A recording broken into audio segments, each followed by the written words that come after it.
नमस्कार दोस्तों, स्वागत है आपका। आज हम लोग आसाराम केस के बारे में पूरी विस्तार पूर्वक एक-एक घटनाओं को एक कहानी के माध्यम से जानेंगे और समझेंगे। इसे हम सामान्य भाषा में देखें तो आसाराम एक संत हैं जो ब्रह्मचर्य, संस्कार, ध्यान जैसे विषयों पर बात करते हैं। वे भारत और अन्य देशों में उनके लगभग 40 करोड़ मानने वाले लोग हैं। मतलब कि उनके पद चिन्हों पर चलने वाले 40 करोड़ लोग हैं। मतलब कि वह एक चर्चित हैं।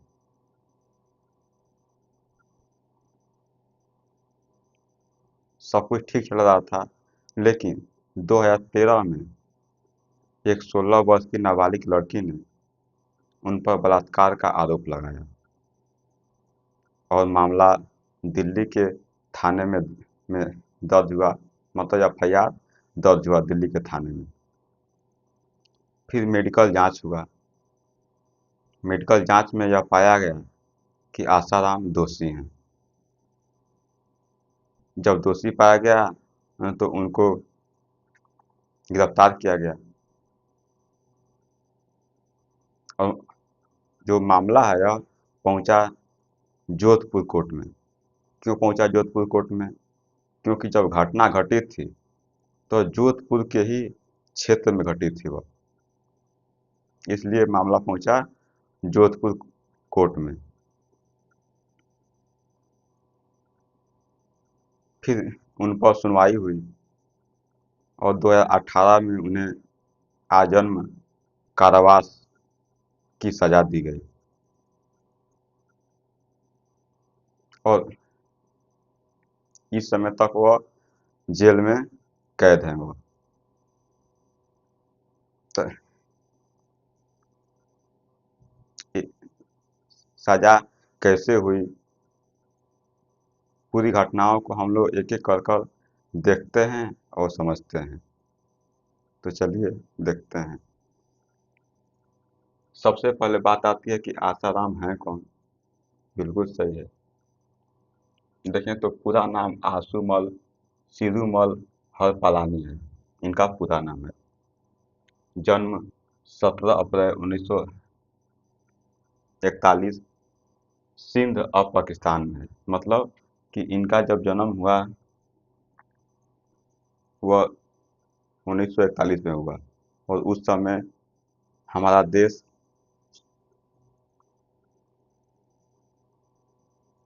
स्वतंत्र नहीं हुआ था। मतलब कि जो आज भारत और पाकिस्तान देख रहे हैं आप, पहले वह एक ही थे। और जो सिंध क्षेत्र है यह, वह बंटवारे के बाद पाकिस्तान बन गया हुआ। लेकिन जैसे ही बंटवारा हुआ तो आसाराम का जो परिवार है वह सिंध छोड़कर भारत में आकर बस गया। भारत में आकर गुजरात एक जगह है, राज्य है, वहाँ पर आकर वह बस गया। मतलब कि वह अब भारतीय बन गए। वो इतना बात समझे होंगे आप। और भी देखते हैं। देखें, परिवार भारत विभाजन के बाद परिवार गुजरात के अहमदाबाद में आ बसा। मतलब अहमदाबाद में आकर बस गया, गुजरात के अहमदाबाद में। इतना बात क्लियर है। और देखते हैं। जीवन की शुरुआत किशोर अवस्था में धार्मिक प्रवृत्ति। जब यह किशोरा अवस्था में थे, मतलब कि जो होता है कि 12 से लेकर 19 वर्ष की अवस्था होती है, उसमें यह ब्रह्मचर्य की तरफ झुकाव हो गया इनका। मतलब कि धार्मिक प्रवृत्ति इनके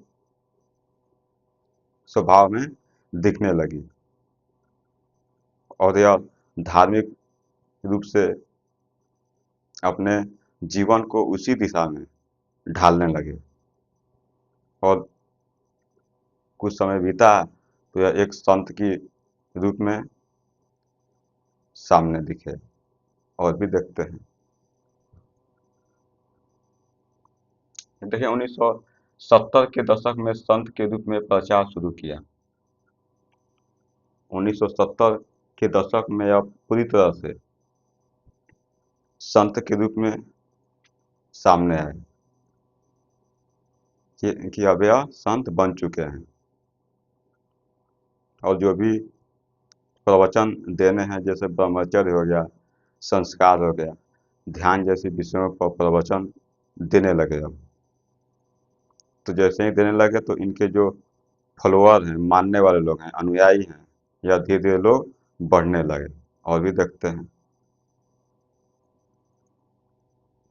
भारत और विदेशों में करीब 400 से अधिक आश्रम और 40 करोड़ तक अनुयायी बताए जाते हैं। यह बहुत बड़ी संख्या है। 400 आश्रम जो भारत और अन्य देशों में हैं। 400 आश्रम बहुत अधिक मात्रा में होते हैं। और यहाँ तक बताया जाता है कि भारत और अन्य देशों में इनके लगभग 40 करोड़ फॉलोअर हैं, अनुयायी हैं। इनके पद चिन्हों पर लोग चलने वाले लोग हैं। तो बहुत बड़ी संख्या है। और भी देखते हैं। देखिए देखिए यहाँ पर आसाराम ब्रह्मचर्य, मतलब कि ब्रह्मचर्य हो गया, संस्कार हो गया और ध्यान जैसे विषयों पर बात करते हैं, प्रवचन देते हैं। जब बात करने लगे, प्रवचन देने लगे, तो इनके बहुत सारे अनुयायी, भक्त कह सकते हैं आप, इनके पद चिन्हों पर लोग चलने वाले की संख्या दिन प्रतिदिन बढ़ती गई। और एक दिन ऐसा आया कि लगभग में 40 करोड़ तक इनके फॉलोअर लोग बन गए। फिर क्या हुआ? लेकिन एक घटना घटी। कौन सी घटना घटी? देखते हैं। लेकिन 2013 में उन पर नाबालिग लड़की से बलात्कार का आरोप लगा, जिसमें उनकी पूरी छवि बदल दी। जो यह घटना है, यह 2013 में घटी। उन पर एक 16 वर्ष की नाबालिग लड़की ने बलात्कार का आरोप लगाया,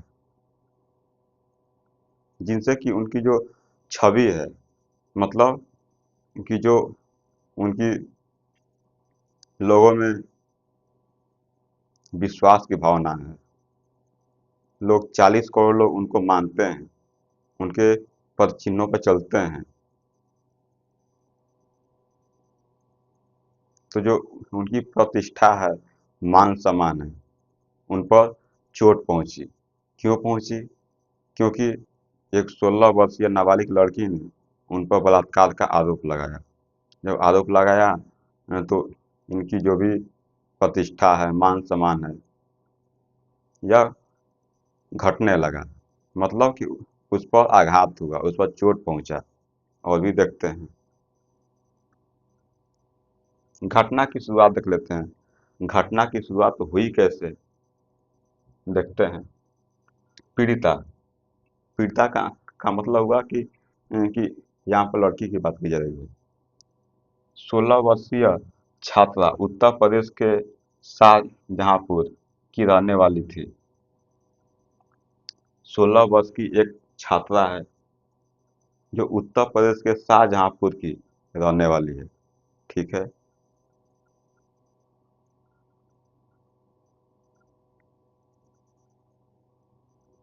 वह आसाराम के छिंदवाड़ा मध्य प्रदेश में पड़ता है। जो छिंदवाड़ा जगह है वह मध्य प्रदेश में पड़ता है। छिंदवाड़ा स्थित गुर्जर गुरुकुल में पढ़ती थी, जो मध्य प्रदेश में एक क्षेत्र आता है कि छिंदवाड़ा, वहाँ पर गुर्जर स्कूल में पढ़ती थी वहाँ पर। लेकिन फिर क्या हुआ?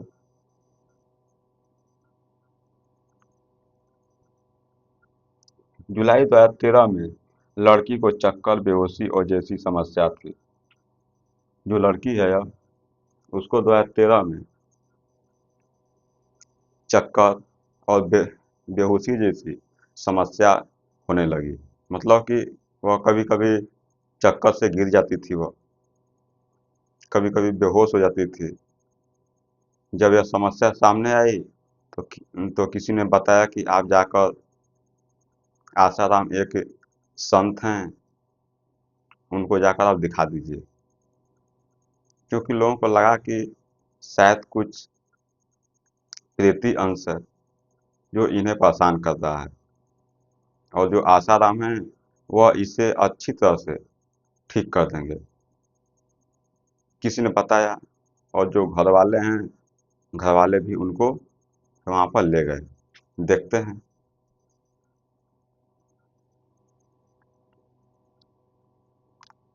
देखें, उसके माता पिता लड़की को आसाराम के दिल्ली आश्रम ले गए। जो लड़की के माता पिता हैं, वो लड़की को आसाराम का जो दिल्ली में आश्रम है वहाँ पर ले गए। घटना समझ रहे हैं आप? मतलब कि उनके लड़की के माता पिता को किसी ने बताया कि आप जाकर आसाराम से दिखा लीजिए आप इनको, क्योंकि जो चक्कर आ रहा है, जो बेहोशी की समस्या है, यह कहीं ना कहीं प्रेती अंश है, और इसे आसाराम पूरी तरह से ठीक कर देंगे। तो इनके माता पिता दिल्ली के आश्रम, मतलब कि आसाराम का दिल्ली में आश्रम है, वहाँ पर लोग ले गए। फिर क्या हुआ, देखते हैं।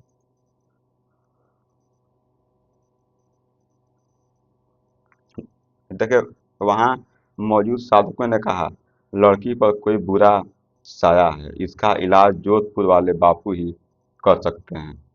मतलब जब वहाँ दिल्ली लेकर लोग गए तो वहाँ पर आसाराम नहीं मिले, लेकिन उनके कुछ जो साधु थे, मतलब कि उनके जो भक्त थे, उन लोगों ने कहा कि इसकी देख रेख, मतलब कि इसकी समस्या को समझने के लिए आसाराम के पास उन्हें ले जाइए, क्योंकि उस समय वहाँ वह मौजूद नहीं थे। और यहाँ तक कि लोगों ने बताया कि इसके शरीर पर कोई साया है। साया का मतलब होता है कि कोई ऊपरी अंश है जो जो इसे परेशान कर रहा है। और उन लोगों ने बताया कि आप इसे आसाराम के यहाँ ले जाइए, मतलब कि वो लोकेशन बताए, स्थान बताया कि इस समय आसाराम कहाँ पर है। और इनके परिवार वालों ने पता कर कर वहाँ पर पहुँचा। कहाँ पर पहुँचा, देखते हैं।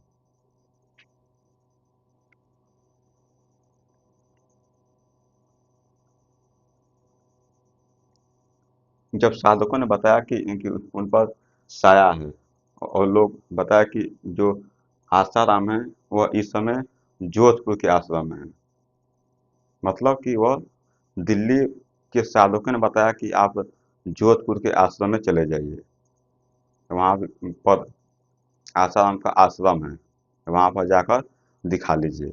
ठीक है, इतना। और भी देखते हैं।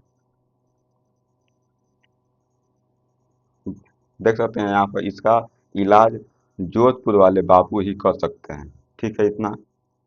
घटना की रात देख लेते हैं कि घटना की रात की बात कर लेते हैं। जब लोग वहाँ पर पहुँचे तो क्या हुआ उनके साथ, देखते हैं।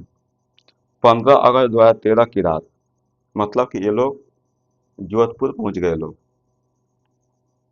जिस दिन दिखाना है उस दिन लोग पहुँच गए वहाँ पर। 15 अगस्त 2013 की रात जोधपुर के मड़ाई आश्रम में, मतलब जो आश्रम है उसका नाम है मड़ाई आश्रम। ठीक है। मड़ाई आश्रम में आसाराम ने लड़की को बुलाया। जो ये आसाराम है, यह उनको बुलाया, किनको, जो पीड़िता है, लड़की को बुलाया। ठीक है, बुला दिए। अब देखते हैं। माता पिता को बाहर रुकने को कहा गया। जो इनके माता पिता हैं, मतलब कि जो पीड़िता है, जो लड़की है, इनके जो माता पिता हैं, इनको लोगों ने कहा कि आप बाहर ही खड़े रहिए आप। ठीक है, अब क्या हुआ? फिर अंदर केवल आसाराम, लड़की और कुछ सेवक मौजूद थे। जब इनके माता पिता को बाहर ही रोक दिया गया और लड़की को अंदर जाने दिया गया, लड़की अंदर गई, वहां पर आसाराम और उनके कुछ सेवक मौजूद थे अंदर। फिर क्या हुआ?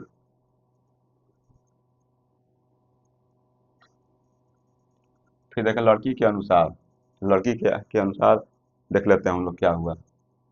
देखें आसाराम ने देवी शक्ति जागरण के नाम पर पूजा शुरू की। मतलब कि जो जो आसाराम है, वह देवी के नाम पर पूजा प्रारंभ किए, मतलब कि देवी जागरण प्रारंभ किए। फिर से देख लेते हैं थोड़ा सा। देखिए आसाराम ने देवी शक्ति जागरण के नाम पर, मतलब कि देवी शक्ति जागरण के नाम पर पू- पूजा शुरू की। मतलब कि यह ऐसा लगे कि देवी की शक्ति इस समय उत्पन्न हो रही है, इसलिए वैसा लगे और उन्होंने पूजा शुरू कर दी। बात समझ रहे होंगे आप हम क्या करना चाहते हैं। और भी देखते हैं। फिर कथित रूप से फिर कथित रूप से यहाँ पर देखा है अश्लील हरकतें की और दुष्कर्म किया। जो आसाराम है, देवी शक्ति जागरण के नाम पर उन्होंने लड़की के साथ अश्लील हरकतें की और दुष्कर्म किया। फिर क्या हुआ? धमकी दी, अगर किसी को बताया तो तुम्हारे परिवार को नुकसान होगा। जो आसाराम है, वह उस लड़की को धमकी दी। क्या दिए? कि अगर तुमने कुछ किसी को बताया तो तुम्हारे परिवार वालों को नुकसान होगा। मतलब कि धमकी दी गई कि हम उन्हें मरवा देंगे। इतना समझ रहे हैं आप? और भी देखते हैं। फिर फिर क्या हुआ? अगले दिन परिवार दिल्ली लौटा। जो लड़की है, उसके माता पिता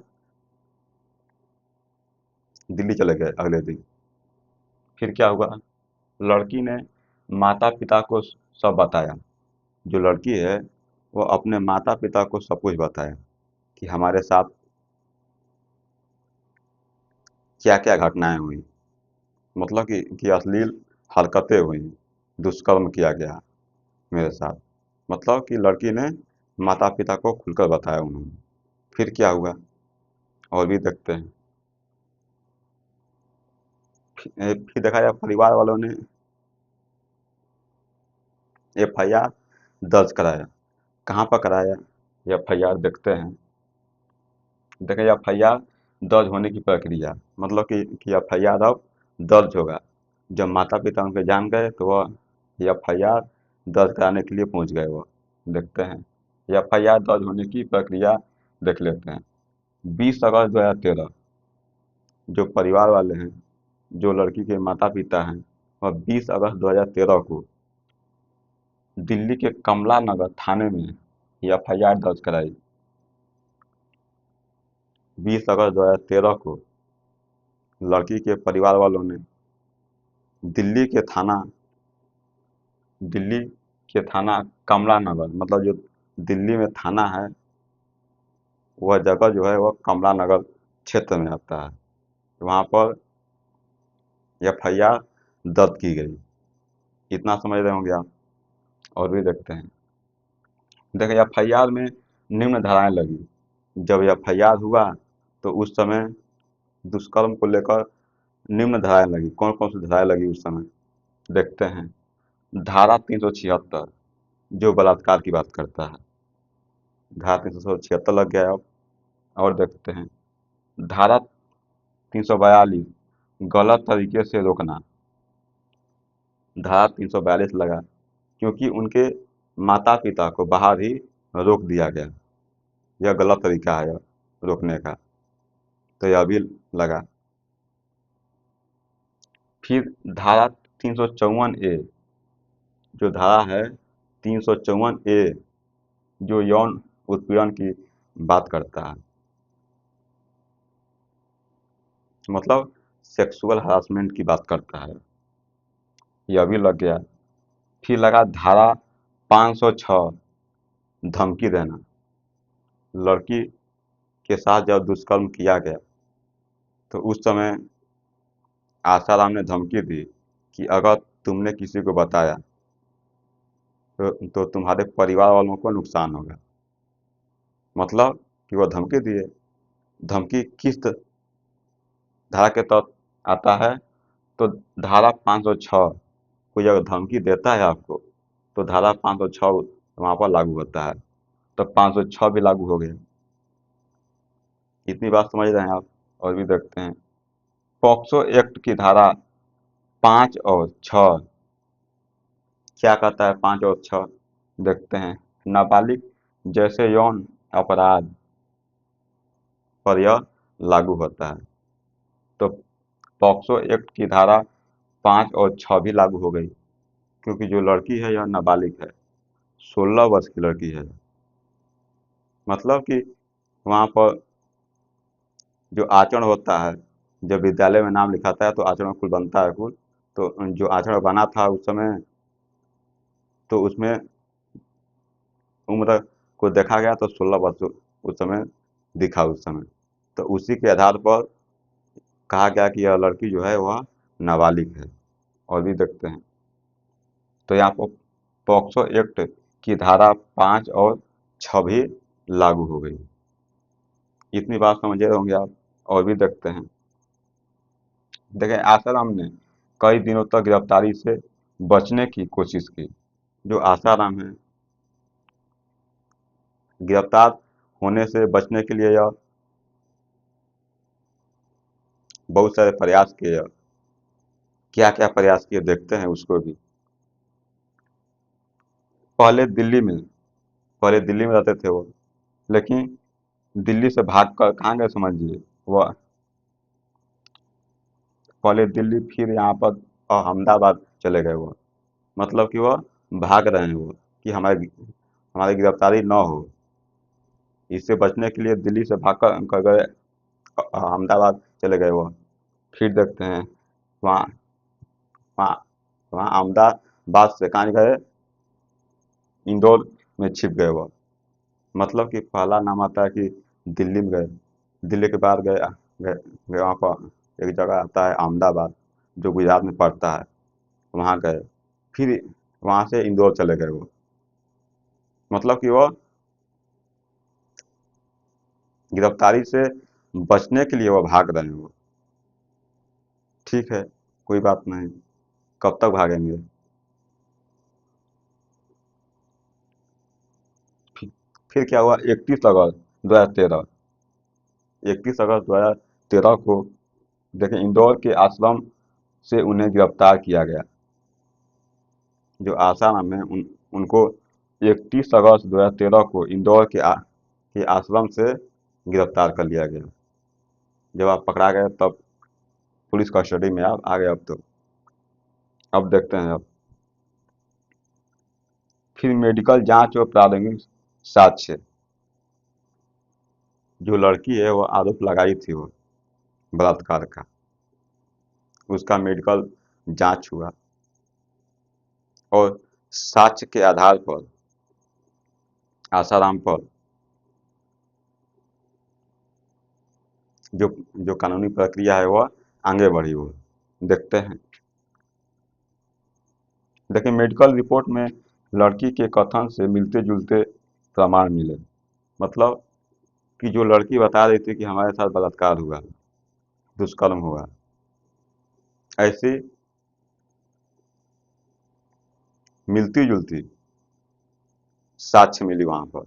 मतलब कि जब मेडिकल जांच हुई तो उसमें जो आसाराम हैं वह दोषी पाए गए। ठीक है। अब देखते हैं क्या हुआ। डीएनए सैंपल और अन्य फोरेंसिक रिपोर्ट को कोर्ट में सबूत के रूप में पेश किया गया। जब डीएनए डीएनए सैंपल और अन्य फोरेंसिक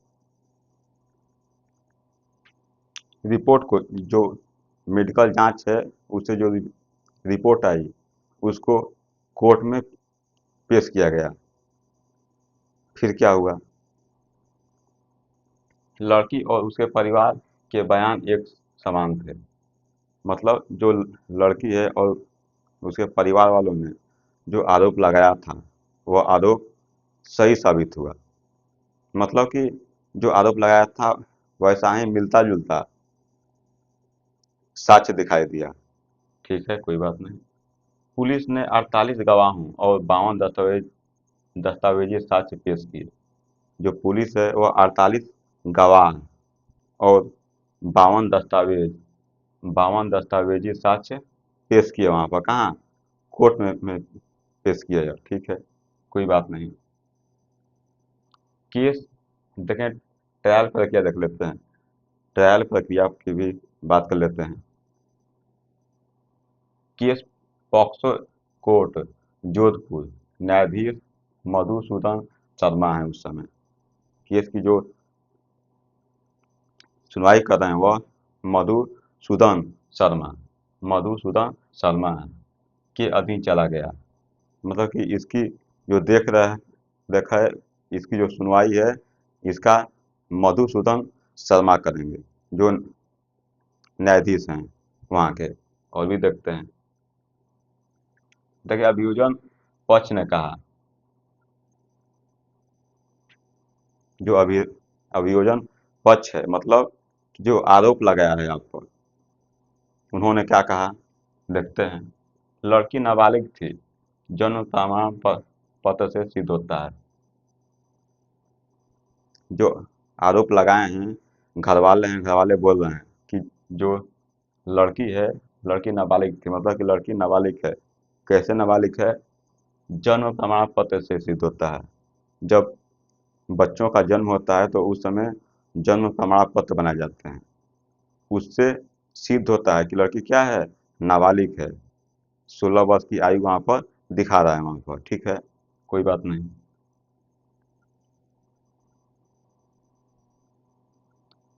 घटना मड़ाई आश्रम में घटी। जो यह घटना है वह मड़ाई आश्रम में घटी थी। और देखते हैं। देखिए देखिए, आसाराम ने आध्यात्मिक भय का प्रयोग कर अपराध किया। कोर्ट में यह पेश किया गया सारी सबूत। कहा गया कि जो यह घटना है मड़ाई आश्रम में घटी। आसाराम ने देखिए आध्यात्मिक भय का प्रयोग कर अपराध किया। आध्यात्मिक मतलब भय का प्रयोग कर मतलब कि देवी शक्ति जागरण के नाम पर भय पैदा कर और उसके साथ दुष्कर्म किया जाए। और भी देखते हैं। बचाव पक्ष ने कहा, बचाव पक्ष मतलब कि आसाराम का पक्ष ने कहा देखते हैं। यह राजनीतिक साजिश है। जो आसाराम है वह बोल रहे हैं कि देखिए यह राजनीतिक यह साजिश है, यह हमें फंसाया जा रहा है। और भी देखते हैं। लड़की और उसके परिवार ने पैसे के लिए झूठा आरोप लगाया। जो जो आसाराम है यह बोल रहे हैं कि लड़की और उसके परिवार वालों ने प- पैसे के लिए झूठे आरोप हमारे पर लगा रहे हैं। ठीक है, कोई बात नहीं। मेडिकल रिपोर्ट अपूर्ण है। और यहाँ तक कह दिया कि जो मेडिकल रिपोर्ट आया है वह सही नहीं है, वह गलत है वो। और भी देखते हैं फिर क्या हुआ। देखिए देखिए, अदालत ने दोनों पक्षों को सुनने के बाद कहा, जो अदालत है दोनों पक्षों की बातों को सुना हुआ। फिर क्या कहा? पीड़िता का बयान स्वाभाविक, स्थिर और सुसंगत है। मतलब जो पीड़िता ने आरोप लगाया है वह प्रामाणिक है, वह सही है, वह सुसंगत है, वो मतलब कि तर्क संगत है। वह जो आरोप लगाया है वह आरोप यहाँ पर मिल रहा है वहाँ पर। साक्ष्य उसके दिखाई दे रहे हैं। और भी देखते हैं, डीएनए और अन्य साक्ष्य से अपराध सिद्ध होता है। कोर्ट ने कहा कि डीएनए और अन्य साक्ष्य से अपराध यह सिद्ध होता है, मतलब कि आसाराम दोषी हैं, यह प्रमाण मिला है कि उन्होंने दुष्कर्म किया है। ठीक है, कोई बात नहीं। आसाराम ने धर्म और भय का गलत उपयोग किया। कोर्ट ने कहा कि जो जो आसाराम है वह धर्म और भय का गलत उपयोग किया है, मतलब कि आप धर्म का आप गलत फायदा उठा रहे हैं आप। इतना समझे होंगे आप। और भी देखते हैं, देखें देखें यहाँ पर गवाहों पर हमले, जो गवाह हैं उन पर हमले किए गए, मतलब कि इनके द्वारा हमले किए गए, आसाराम के द्वारा किए गए। उनके जो भी चाहने वाले हैं, उन्होंने जो गवाह थे, मतलब कि जो पीड़िता के जो गवाह थे, उन पर हमले किए गए। देखते हैं उसको भी। केस के दौरान कुल 9 गवाहों पर हमले हुए। जब केस चल रहा था तो उस समय 9 गवाहों पर हमले किए गए। इनमें से 3 गवाहों की हत्या कर दी गई, मतलब कि 3 गवाह की मृत्यु हो गई, हत्या कर दी गई।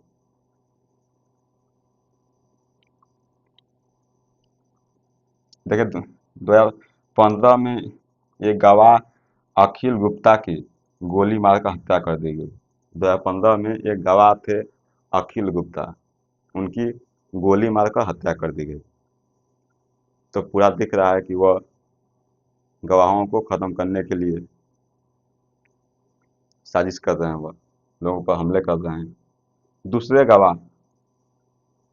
जो गवाह है कृष्णानंद, कृष्णानंद की रहस्यमयी दुर्घटना में मौत हो गई, मतलब कि कहीं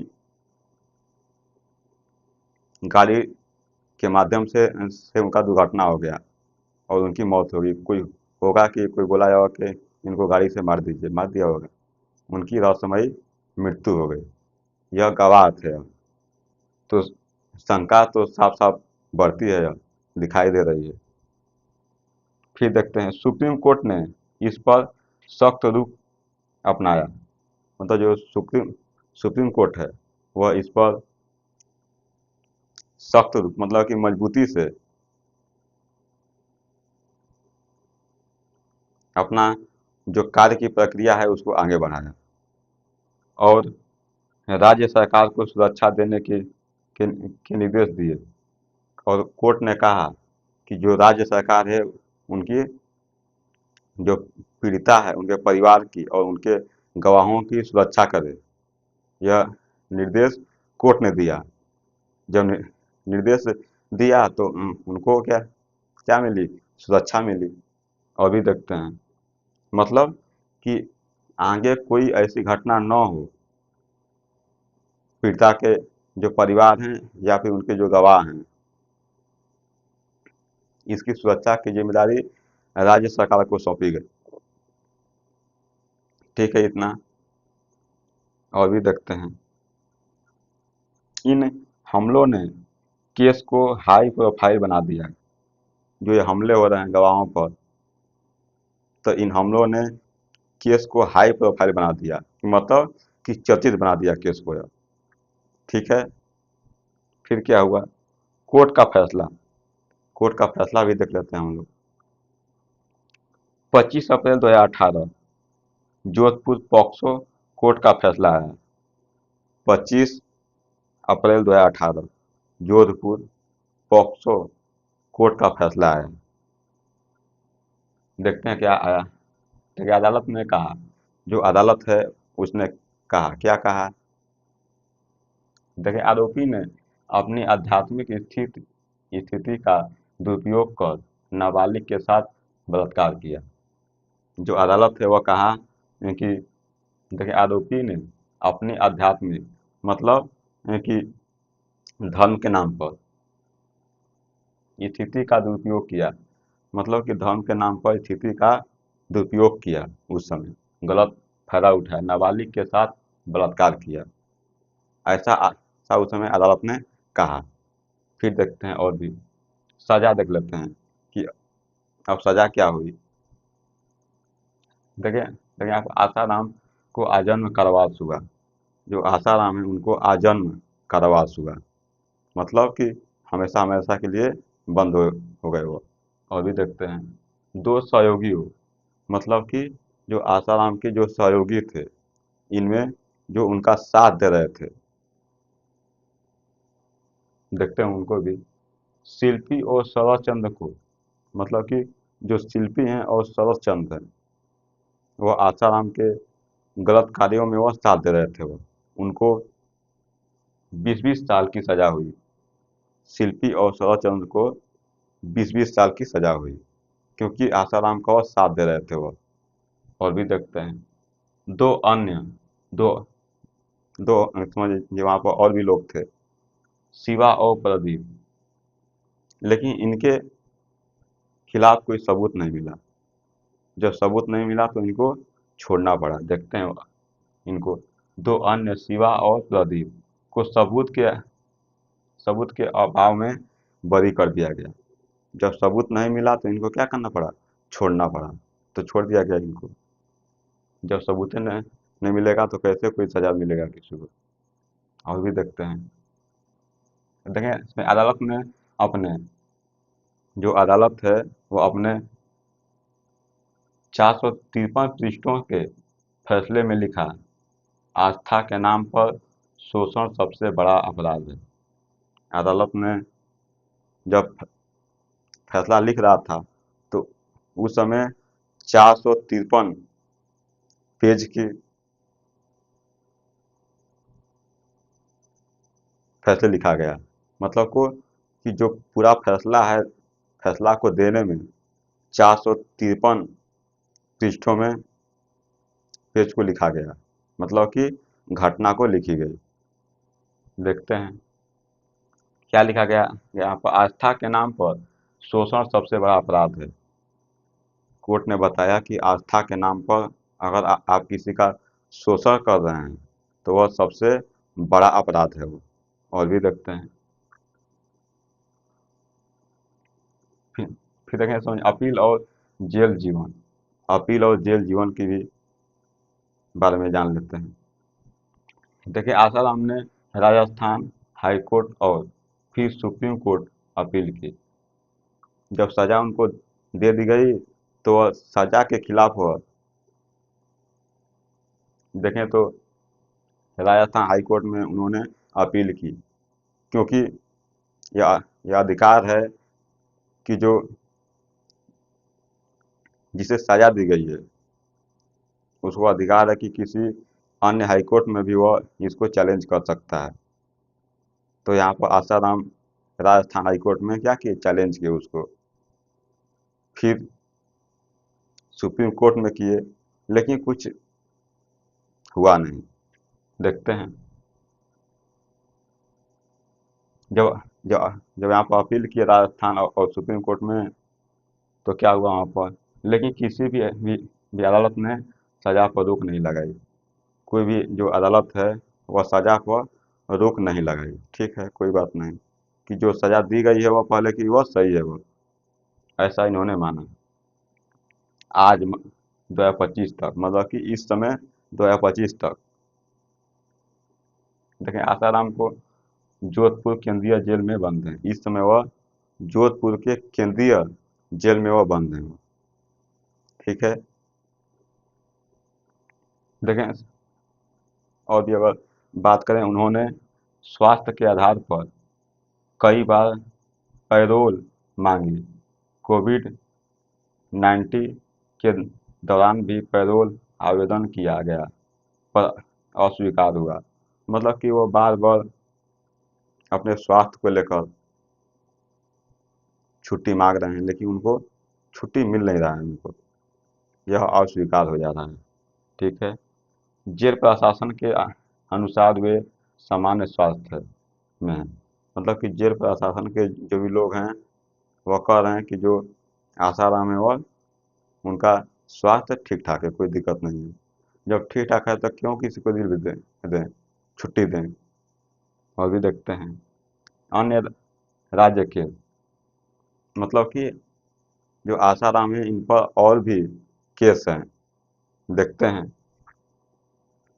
तो गुजरात के सूरत में दो बहनों ने भी आसाराम और उनके बेटे नारायण साईं पर बलात्कार का आरोप लगाया।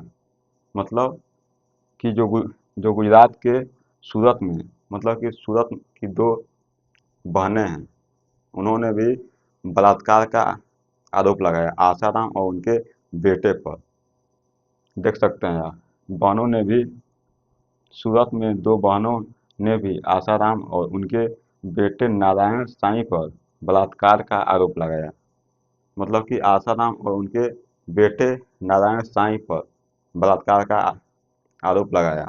और भी देखते हैं, सूरत कोर्ट ने 2019 में नारायण साईं को उम्र कैद की सजा सुनाई।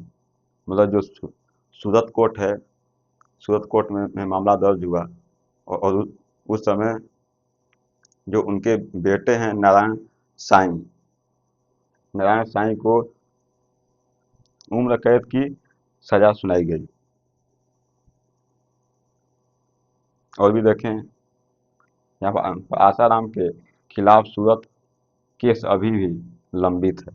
मतलब कि आसाराम के खिलाफ अभी भी सूरत में